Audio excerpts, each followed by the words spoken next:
On the 10th of September 2008, the largest, most complex, and most expensive machine ever devised by man was turned on.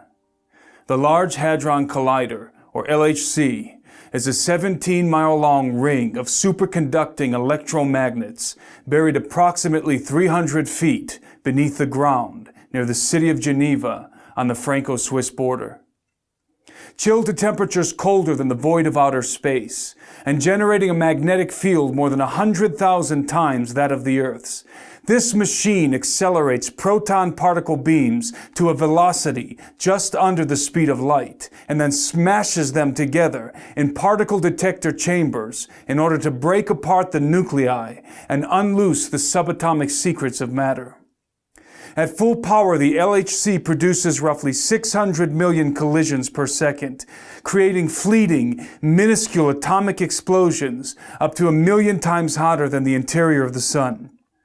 The data collected from these collisions is processed by the worldwide LHC computing grid, one of the most extensive and powerful computing grids on the planet. The grid, as it is known, builds on the technology of the World Wide Web, which was invented at CERN in 1989. The Large Hadron Collider is the primary research instrument of the European Organization for Nuclear Research, otherwise known as CERN. After the devastating detonations of Fat Man and Little Boy over Nagasaki and Hiroshima at the end of World War II, mankind was irrevocably thrust into the atomic age.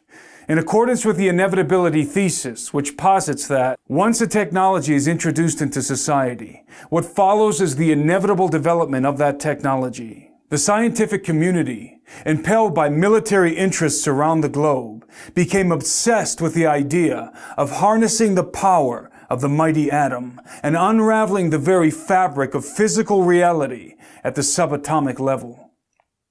CERN is the largest scientific consortium in the world, involving thousands of top physicists from 21 member states, all working in tandem to discover the fundamental elements that hold the universe together. While this admitted objective of CERN seems innocent enough, and even laudable in a sense, there are deep concerns about potential unintended consequences and probable occult intentions.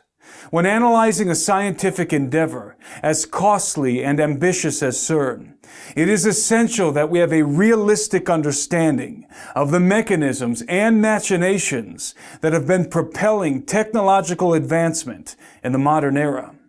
In a perfect world, the greatest accomplishments of science would be the product of goodwill toward men and the desire for peace and prosperity. However, in the practical world, the world in which we live, the greatest accomplishments of modern science are often facilitated and funded by men who have anything but goodwill and peace on their minds. In many cases, the most groundbreaking technological advancements, such as in the case of jet propulsion, rocket science, and nuclear fission, have been intentionally directed by incredibly malevolent individuals for dark and dangerous purposes.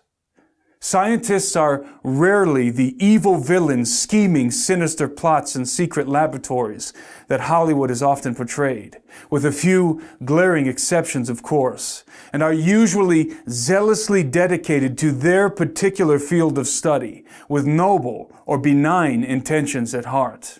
However, this kind of religious commitment to science can engender blind apathy, if not willful ignorance, concerning the overarching implications and ill intentions of the benefactors facilitating their work. This is certainly the case of the brilliant men and women working at CERN, most of whom naively believe that the prime objective of their research is to merely understand what the universe is made of and how it all started at the Big Bang. Unfortunately, What they fail to realize, apart from the fact that they're working from a false premise to begin with, is that their research is very likely being used to advance a hidden agenda, the conspirators of which are well aware of who created the universe and are absolutely intent on making war with him and enthroning another in his place. CERN is an acronym derived from the French rendition of the designation European Council for Nuclear Research, which was a provisional council organized in the early 1950s with critical backing from the United Nations, whose task was to plan for the construction of a multinational European research facility that would be dedicated to the study and advancement of nuclear physics. On the 29th of September 1954, the Provisional Council was dissolved and the European Organization for Nuclear Research, or CERN, was born. As an interesting side note, the infamous Bilderberg Group was also conceived that same year, exactly 4 months later, on the 29th of May. Both of these organizations enjoy diplomatic immunity. Although the Provisional Council had been dissolved, paradoxically, the acronym of CERN remained, even though it did not correspond to the title of the new organization. It was distinguished physicist and one of the key pioneers of quantum mechanics, Werner Karl Heisenberg, who had inexplicably insisted that the original acronym of CERN remain in effect, as Tom Horn elucidates in his book, On the Path of the Immortals. Werner Heisenberg understood quite well what quantum physics implied for humanity. Inherent within this theoretical realm, populated by obtuse equations and pipe-smoking scientists, lies what I call the Babylon potential. This is the secret knowledge, the scientific imperative, informed and driven by spiritual advisors, that the Bible cites as the key to opening a gateway for the gods. It is Ente Menaki, Baba Alu, the opening of the Abzu, the doorway to hell. Tom goes on to explain that, although Heisenberg may or may not have known it, CERN is an abbreviated title for an ancient Celtic deity called Cernunnos. Cernunnos, whose name means horned one, is thought to be the god of death and rebirth and the lord of the underworld. He is often depicted with rings or torques around his stag-like horns or in his hands, which may symbolize the circle of destruction and restoration that he represents. To further concretize this idea, Cernunnos is also depicted with a ring in one hand and a snake in the other. Because of the cycle by which it sheds its skin, the snake has ever been a mystical motif of death and rebirth, destruction and restoration. In a reversed esoteric adaptation, the rings of the Large Hadron Collider could be representative of the rings of Cernunnos, and, by further associative interpretation, may very well reveal CERN's prime esoteric objective. I believe it does, and will address it at the end of this analysis. I understand that drawing correlations between the acronym of CERN and deities from the ancient world may seem too forced and tenuous for critical minds, and I might be inclined to agree, if CERN had not evoked such correlations first. Rather than distance themselves from associations with arcane pagan deities, the directors of CERN welcomed and even celebrated the placement of a very unscientific icon in the courtyard of their main facilities. On the 18th of June 2004, a 2-meter-high statue, bequeathed by the representatives of India's Department of Atomic Energy, was ceremoniously unveiled at CERN. It was a statue of the Hindu god Shiva, engaged in the Nataraja, the cosmic dance of destruction. Shiva is one of 3 members of the Trimurti, the Hindu Trinity, in which the cosmic functions of creation, preservation, and destruction are personified in the forms of Brahma the Creator, Vishnu the Preserver, and Shiva the Destroyer, who is also known as the Transformer. It is important to understand that in Hindu mythology, Lord Shiva destroys the world in order to renew, restore, and reconstitute it.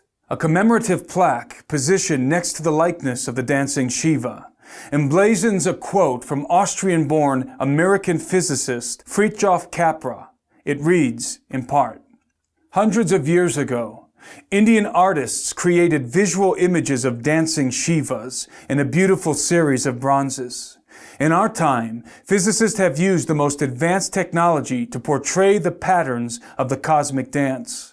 The metaphor of the cosmic dance thus unifies ancient mythology, religious art, and modern physics." Think about this, says Steve Quayle in his book True Legends.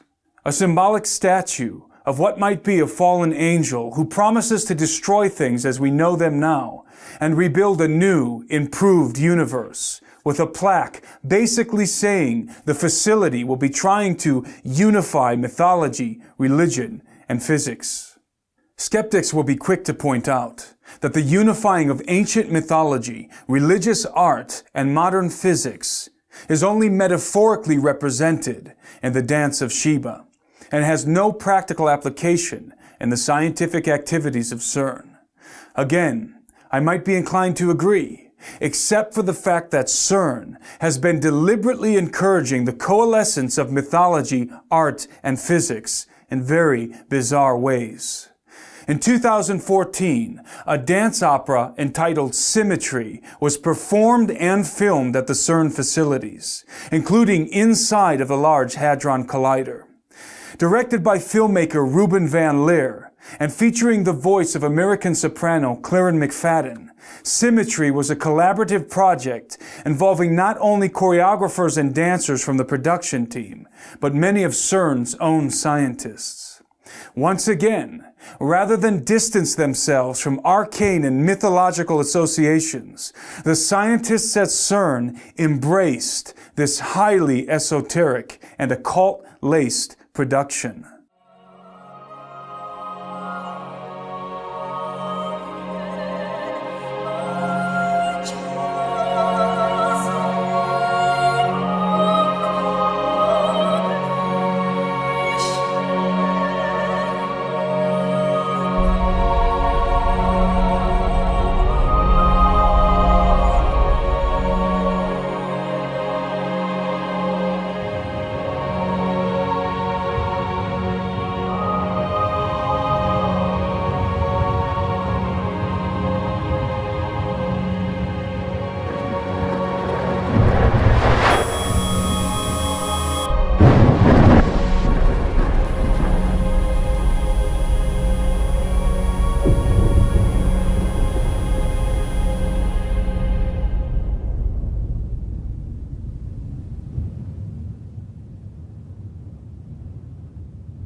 One could spend hours breaking down all of the deliberate esoteric insinuations in the trailer for the film alone.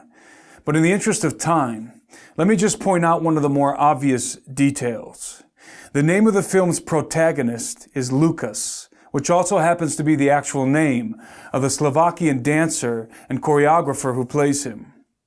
Without plunging too deeply into etymological roots, the name Lucas means bringer of light, and is in fact a derivation of the Latin term Lucifer. Of course, all of this could be purely coincidental, but given the overtly esoteric nature of the film, it is highly unlikely that the name of the main character is a consequence of happenstance, regardless of the filmmaker's intention. The truth is that the occult, art, and science have always been fundamentally entwined. The natural synthesis or symmetry that binds them is perhaps best illustrated in one man, Sir Francis Bacon. Bacon, who is widely considered to be the father of modern science and the primary proponent of the scientific method, which is the very underpinning of CERN, was himself an occultist, artist, and scientist. In fact, there is reason to believe that Francis Bacon is the true face behind the dubious mask of William Shakespeare. There is, in truth, no incongruity between the material and the metaphysical world, the physical and the spiritual. They are merely two sides of the same coin, both essential parts of the whole. When one penetrates deeply enough into what we call physics, one discovers, inevitably, the veil that separates these two realities. Occultists have always been aware of this fact.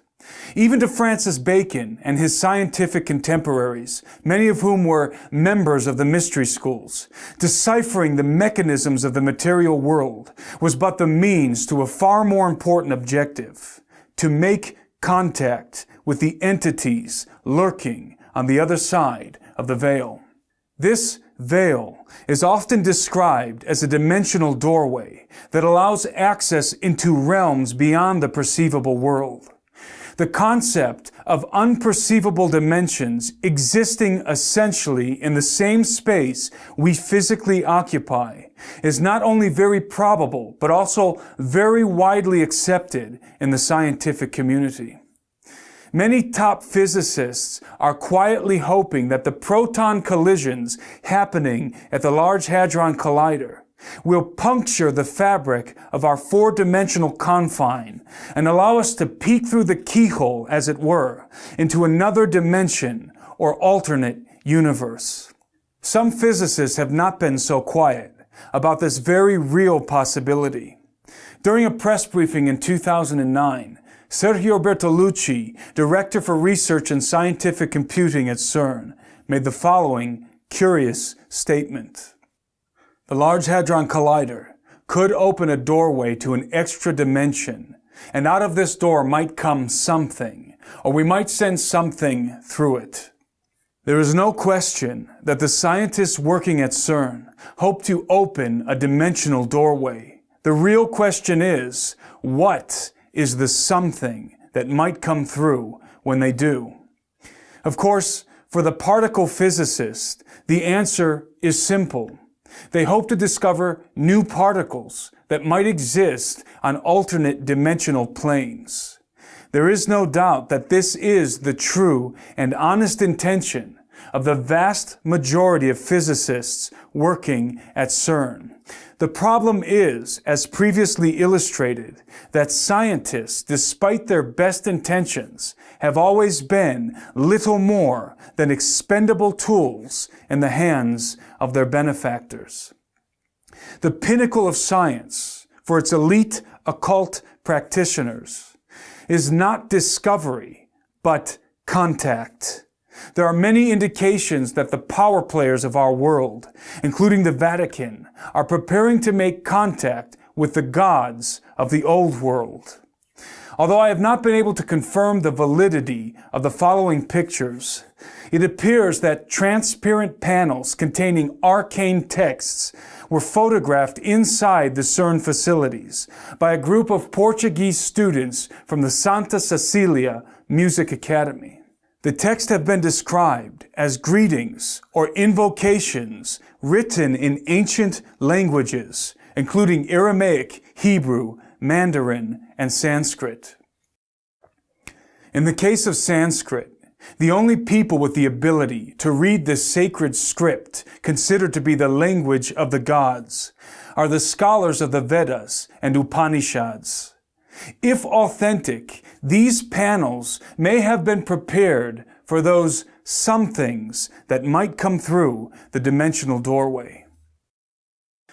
It may seem to those unfamiliar with the theoretical realm populated by obtuse equations and pipe-smoking scientists, as Horn aptly puts it, that this analysis is nothing more than hearsay, hyperbole, and wild speculation.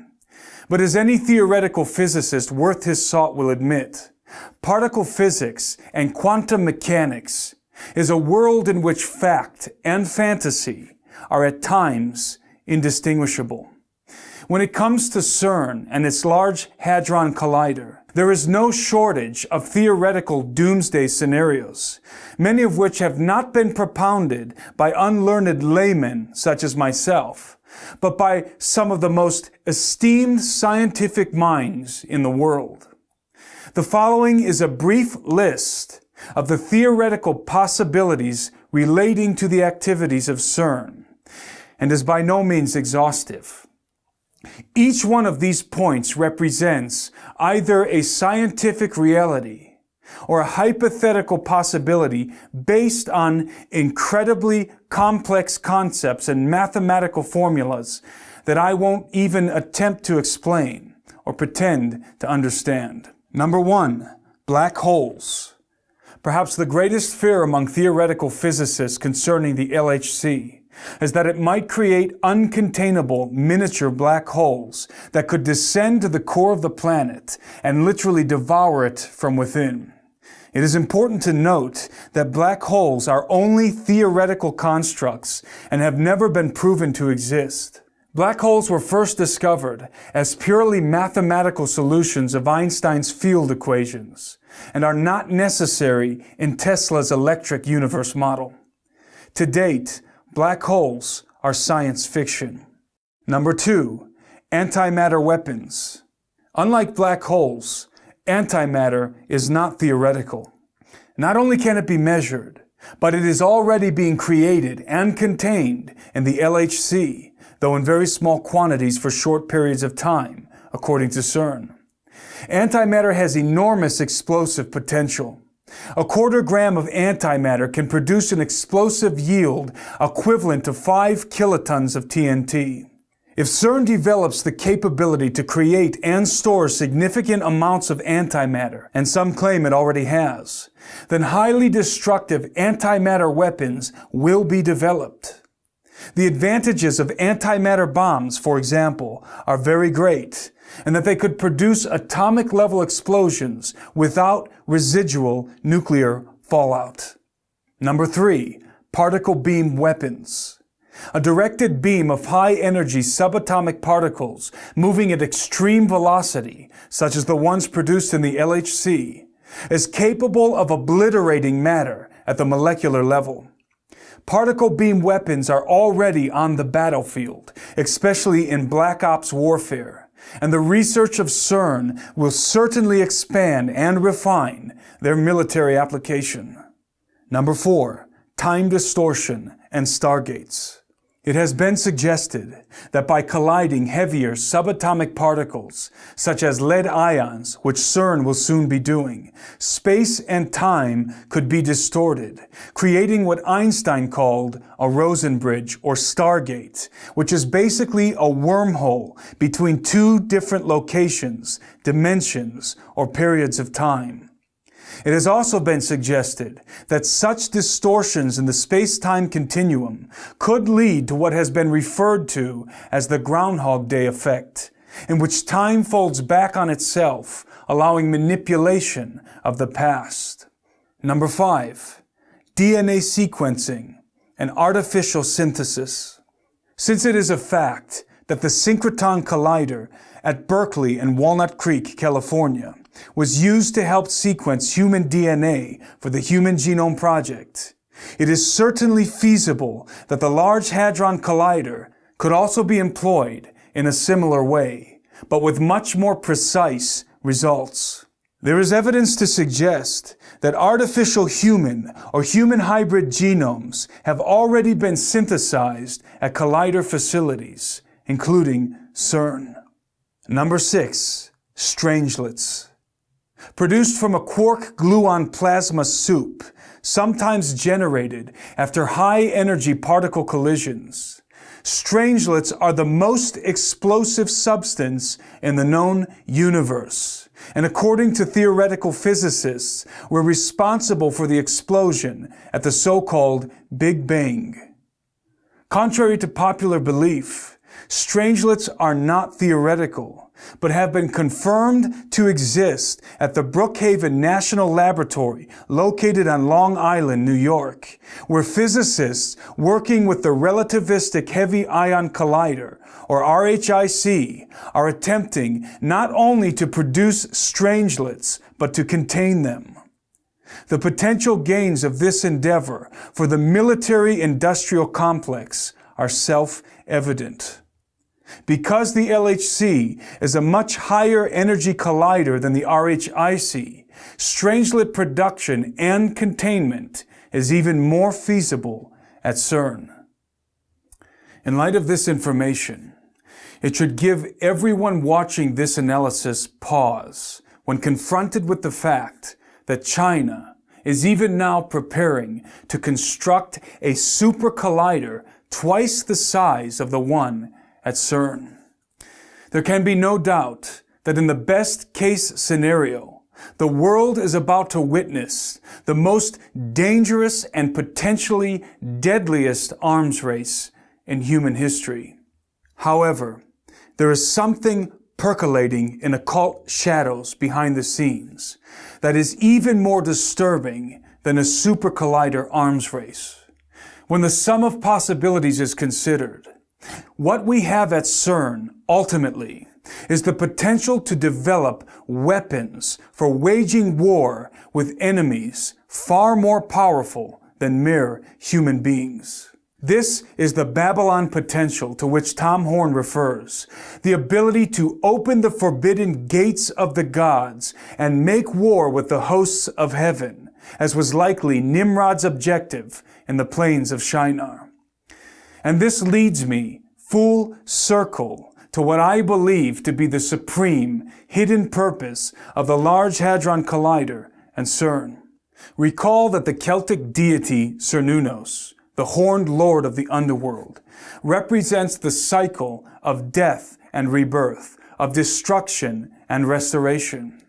I believe that the Luciferian priesthood behind the thrones of the European Union and the United Nations intend to use CERN as the key to literally open the gates of hell in order to release the gods that have been imprisoned there, those fallen watchers and arcane entities bound with chains in the abyss of Tartarus.